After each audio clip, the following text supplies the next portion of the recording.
একটা এক নজর দেখিয়া মুস্কি একটা হাসি দিয়ে দিলেন।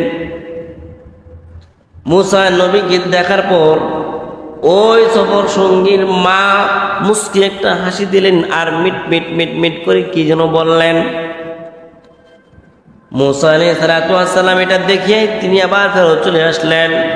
আল্লাহর বান্দা তার মাকে তার বাবাকে একটা করে লুকমা খাওয়াইলেন, দুইজনকে দুইটা লুকমা খাওয়াই দিয়েছেন।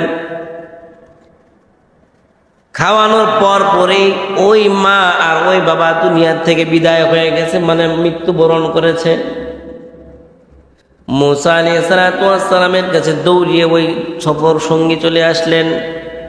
আয়েশা বললেন, ও আল্লাহর বান্দা, সত্যি করে বলেন আপনি কি সাধারণ কোনো মানুষ নাকি এই জমানার পয়গম্বর মুসা? আল্লাহর বান্দা ডাক দিয়ে বলেন, ও আল্লাহর বান্দা, আপনি সত্যি করে বলেন আপনি কি জমানার পয়গম্বর মুসা নাকি সাধারণ একটা মানুষ? আল্লাহর পয়গম্বর বলেন যে কেন তুমি আমাকে এই প্রশ্ন করতেছো? আল্লাহর বান্দা বলেন, আমার মা আমার বাবা খুব আমলদারি একটা মানুষ, তাহাজ্জুদ গুজারি মানুষ, ইবাদত করেওয়ালা একটা মানুষ। আমার মা আমার বাবা খুব ইবাদত করেওয়ালা একজন মানুষ।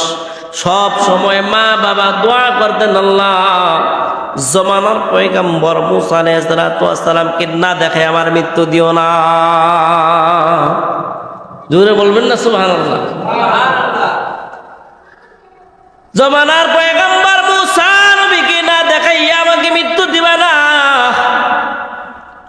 পয়গম্বর এই কথা শোনার পর আল্লাহর বান্দাকে বললেন যে হ্যাঁ রে ভাই, আমি জমানার পয়গম্বর মুসা নবী। কেন, কি হয়েছে?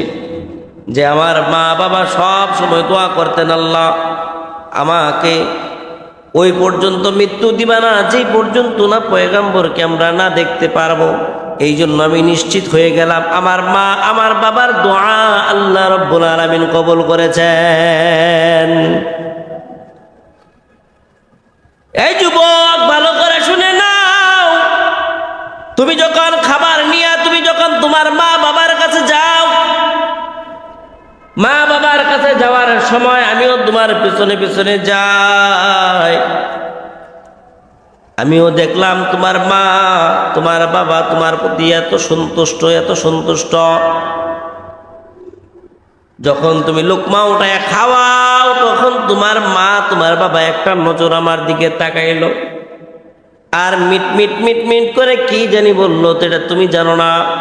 কিন্তু আল্লাহ পাক রব্বুল আলামিন তার ফেরেশতা নাজিল করে আমাকে জানায় দিয়েছেন যে আল্লাহ আমি দোয়া করেছিলাম যে জমানার পয়গম্বরকে না দেখাইয়া আমাকে মৃত্যু দিও না, আজকে তুমি পয়গম্বরকে আমাকে দেখাইলা। দ্বিতীয় আরেকটা দোয়া করতেছি গো আল্লাহ, দ্বিতীয় দোয়াটা করতেছি আল্লাহ আমার সন্তানকে এই পয়গম্বরের সাথে তুমি হাসর নাসর করাইও। সুবহানাল্লাহ। কেন করাইলো যুবক ভাইয়েরা, বৃদ্ধ বাবাজিরা ভালো করে শুনে নেন।